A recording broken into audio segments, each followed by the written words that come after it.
بسم اللہ الرحمن الرحیم۔ السلام علیکم۔ اچھا جی، آج میں بات کرنا چاہتا ہوں فلسطین اور اسرائیل کا جو ریسنٹلی کانفلکٹ چل رہا ہے، اور اس وقت جو غازہ کے اندر جو ہے نا ظلم اور بربریت کا بازار گرم ہے، میں اس پہ روشنی ڈالنا چاہتا ہوں۔ سب سے پہلے میں یہاں پہ ایک بات کرنا چاہتا ہوں جو آج کل ایک منفی پروپیگنڈا جو ہے نا سوشل میڈیا کے اوپر ڈیفرنٹ کنٹریز میں جو ہے نا اٹھایا جا رہا ہے، اور بالخصوص اس میں مسلمانوں کو جو ہے نا ٹارگٹ کیا جا رہا ہے کہ جو مسلمانوں کی ینگ ایج ہے اس کو یہ چیز دکھائی جائے کہ جی حماس نے اسرائیل کے اوپر جو ہے نا فرسٹ اٹیک کیا، اور اس کے بعد جو ہے نا اسرائیل نے اپنے ڈیفنس میں آ کے جو ہے نا بمباری سٹارٹ کر دی۔ پہلے میں یہاں پہ ایک بات کہنا چاہتا ہوں کہ پہلے ہم لوگ سمجھتے ہیں کہ یہ اسرائیل کا اور فلسطین کا اصل میں ایشو کیا ہے۔ بہت سارے لوگوں کو اس کا آئیڈیا ہوگا، بٹ جن لوگوں کو آئیڈیا نہیں ہے میں تھوڑا سا اس میں بتانا چاہتا ہوں کہ دیکھیں، فلسطین جو ہے وہ ان کا ملک ہے، وہ ان کی جگہ ہے بہت پرانی، بٹ جب اسرائیل جیسی یہودی عوام وہاں پہ آتی ہے اور آہستہ آہستہ وہاں پہ بسنا شروع کر دیتی ہے، اور پھر یونائٹڈ نیشن کے تھرو ان کو ایک چھوٹی سی جگہ الاٹ کی جاتی ہے، تو آہستہ آہستہ وہ لوگ فلسطین کے جو انوسینٹ، جو ایک معصوم لوگ ہیں، ان کے اوپر جو ہے نا ظلم بربریت کرتے کرتے آہستہ آہستہ ان کی زمین ہڑپنا شروع کر دیتی ہے۔ اور اگر آپ جو ایک بہت سوشل میڈیا کے اوپر وائرل بھی ہے، اگر آپ اس کا میپ دیکھیں اسرائیل کا سٹارٹنگ میں کیا تھا اور اس وقت کیا ہے، اسرائیل کتنا لائق یہ ہے کہ فلسطین کو کھا چکا ہے، اور آہستہ کرتے کرتے اس کی باؤنڈریز کہاں پہ لے کے آئے۔ چلیں یہ ایک ٹھیک ہے، آپ کہہ سکتے ہیں کہ باؤنڈریز کا کنفلکٹ ہے، ٹھیک ہے، چلتا ہے، بٹ یہاں پہ میں آپ کو انفارمیشن دینا چاہتا ہوں کہ جو غازہ ہے، جو ایک فلسطین کا ہے، جو ایک ایریا ہے، وہ ایسا ہے کہ اس کے تینوں سائڈ پہ اسرائیل ہے، جسٹ ایک سائڈ پہ ایجپٹ ہے، باقی جتنے بھی باؤنڈریز ہیں وہ اسرائیل کو لگتی ہیں۔ اور جو غازہ کی عوام ہے، جو غازہ کی یوتھ ہے، جو غازہ کے بچے ہیں، عورتیں ہیں، وہ اپنی کوئی بھی ایسی چیز جو وہ چاہتے ہیں اپنی مرضی سے نہیں منگوا سکتے جب تک اسرائیل کی جو پالیسیز ہیں، جو چیز آپ منگوا سکتے ہیں اس کے علاوہ آپ کوئی بھی چیز نہیں منگوا سکتے۔ میں یہاں پہ آپ کو اگزامپل دینا چاہوں گا کہ اگر ایون آپ وہاں پہ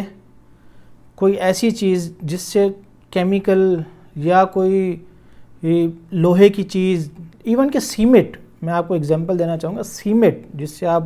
گھر بناتے ہیں، آپ غازہ کے اندر امپورٹ نہیں کر سکتے، کیونکہ اسرائیل نے منع کیا ہوا ہے، اسرائیل کی وہ لسٹ میں ہی نہیں ہے۔ وہ اس لیے کیونکہ اگر سیمنٹ جائے گی تو یہ مطلب لائک یہ ہے کہ مضبوط سے بختر بنا لیں گے، بعد میں ہم بمباری کریں گے تو ہماری بمباری کا کوئی فائدہ ہی نہیں ہوگا،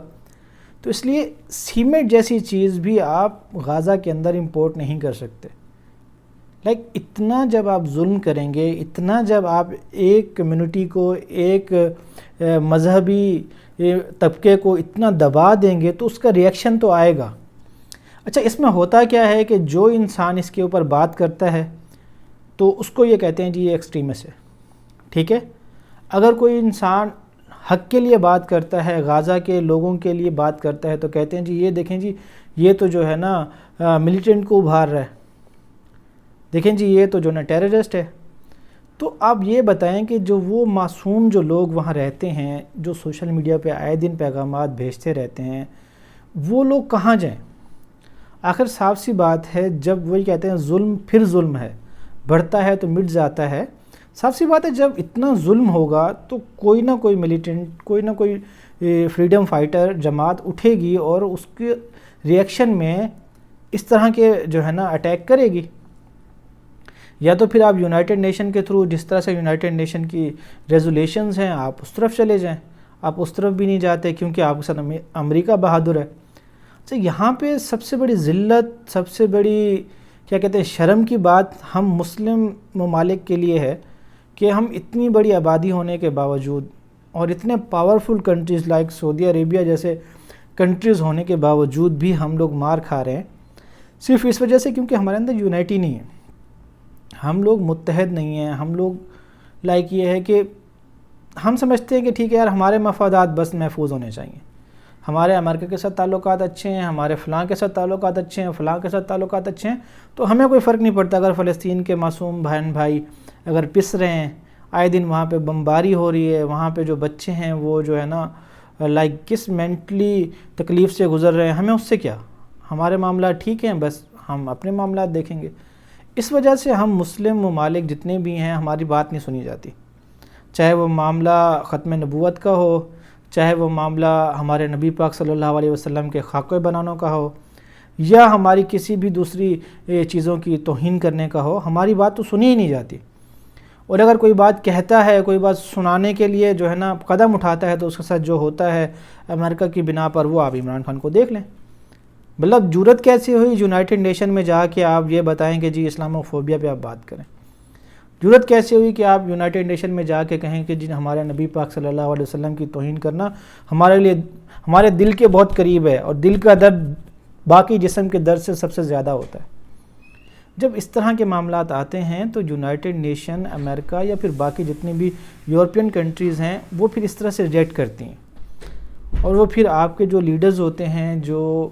حق کے لیے بات اٹھاتے ہیں، وہ آپ ان کو پابند کرا دیتے ہیں، آپ ان کو جیلوں میں بھجوا دیتے ہیں، اور پھر ان کا جو ہے نا قتل کرا دیا جاتا ہے۔ اس کی ریسنٹلی ایگزامپل ہم نے عمران خان کی شکل میں دیکھی ہے۔ اگر آپ پرانا دیکھیں تو شاہ فیصل، جس نے امریکہ کو جو ہے نا ان کا آئل بند کر دیا تھا اسی فلسطین کے ہی کنفلکٹ کے اوپر، اس کے ساتھ کیا ہوا آپ کو پتہ ہے؟ جب وہ آپس میں اتحاد بنا رہے تھے، اس میں جو ہے نا جتنے بھی لوگ تھے، اس میں بھٹو کو دیکھ لیں آپ، اس کے ساتھ کیا ہوا؟ مطلب جتنے بھی اسلامک کنٹری کے جو اچھے لیڈرز ہوتے ہیں ان کے ساتھ امریکہ یہی کرتا ہے، ان کو اپنے ہی ملک کے غداروں کے ہاتھیں جو ہے نا بھیج چڑھا دیتا ہے، اس کو مروا دیا جاتا ہے، اور جو کنٹریز ہیں وہ صرف اپنے مفادات کی وجہ سے حق اور سچ کی بات نہیں کرتے۔ آج فلسطین کے بہن بھائی ہماری طرف دیکھ رہے ہیں، ان کی سوشل میڈیا کے اوپر ڈیفرنٹ ویڈیوز دیکھ کے یقین کریں دل خون کے آنسو ہوتا ہے کہ یار مطلب ہم مسلمان ہونے کے باوجود اتنا ظلم اور بربریت کی ویڈیوز دیکھنے کے باوجود بھی ہمارا خون گرم کیوں نہیں ہوتا؟ ہم کیوں نہیں آواز اٹھاتے؟ ہمارے پاکستان سے کون سی آواز اٹھائی گئی؟ جسٹ ایک ٹویٹ کرنے سے کچھ نہیں ہوتا، آپ کو گورنمنٹ لیول پہ معاملات کرنے ہوں گے، آپ کو ایک سٹرونگ میسیج دینا ہوگا کہ بھائی وہ ابھی ہمارے بھائی ہیں، ہم مسلم آپس میں بھائی بھائی ہیں۔ جب ایک مسلمان کا خون بہہ رہا ہے تو ہم کیسے انجوائے کر سکتے ہیں؟ ہم کیسے چپ رہ سکتے ہیں؟ کتنی ذلت کی بات ہے۔ تو بس اس ویڈیو بنانے کا مقصد یہ ہے، سب سے پہلے تو فلسطینی بہن بھائیوں کے ساتھ یکجہتی کرنا ہے کہ ہم انڈیویجولی کچھ کر نہیں سکتے، ہم بس دعا ہی کر سکتے ہیں اللہ تعالیٰ سے کہ اللہ تعالیٰ آپ کے معاملات آسان کرے اور آپ کو جو ہے نا آزادی عطا فرمائے۔ باقی ہاں ہم اپنی گورنمنٹ سے جو ہے نا اپیل کر سکتے ہیں، یہ جتنے بھی ہمارے مسلم کنٹریز ہیں لائک سعودی عربیہ ہو گیا، ترکی ہو گیا، پاکستان ہے، اس میں انڈونیشیا، ملیشیا، بہت سارے ممالک ایسے ہیں جو اگر آپس میں ایک جگہ پہ اکٹھے ہو جائیں تو میرا نہیں خیال کہ اسرائیل جیسی ایک چھوٹے سے ملک کو جو ہے نا اتنی جرت ہو کہ وہ مسلمانوں کے اوپر اس طرح سے ظلم اور بربریت کرے۔ تو بس یہی ہے اس ویڈیو میں یہی پیغام دینا تھا کہ ہم مسلمانوں کو سوچنا ہوگا کہ اب ہم کہاں جا رہے ہیں، ہمیں یونائٹڈ ہونا پڑے گا، ہمیں ایک دوسرے کا ساتھ دینا پڑے گا، ورنہ اس طرح سے جیسے آج فلسطین کے بہن بھائی جو ہے نا ظلم اور بربریت کا شکار ہو رہے ہیں اور کٹ رہے ہیں، مر رہے ہیں، ایسے یہ وقت دور نہیں ہے جب ہر مسلم کنٹری کے اوپر ان لوگوں کا غلبہ ہوگا اور یہ اس طرح ہمیں جو ہے نا پیس کے رکھ دیں گے۔ تو اس لیے خدا را ہوش کے ناخن لیں، جتنے بھی مسلم کنٹریز ہیں وہ آپس میں بیٹھیں، آپس میں بیٹھ کے ایک لاہ عمل بنائیں اور یونائٹڈ نیشن کے پاس جائیں، جو دیکھیں جی یہ فلسطین کا جو مسئلہ ہے، یہ جو لائک کتنے بلینز لوگ وہاں پہ رہتے ہیں، ان لوگوں کی جو ہے نا حقوق کی بات کریں، ان کے رائٹس کی بات کریں۔ ڈیفینیٹلی یار انہوں نے زندگی گزارنی ہے، وہاں پہ چھوٹے چھوٹے بچے ہیں، وہاں پہ عورتیں ہیں۔ مطلب ویڈیوز دیکھ کے مطلب میں کیا بولوں، سمجھ ہی کچھ نہیں آتا کہ اتنا ظلم ہو رہا ہے وہاں پہ، اتنا خوف کی حالت ہے کہ کوئی انسان وہاں پہ رات کو سو نہیں پاتا، جسٹ اس ڈر کی وجہ سے کہ پتہ نہیں کب بمباری ہو جائے۔ تو خدا را ہماری اپیل ہے پاکستان کی گورنمنٹ سے بھی اور تمام مسلم امہ سے کہ خدا را ایک یکجا ہو کے ایک پیغام دیجیے. بہت بہت شکریہ. جزاک اللہ.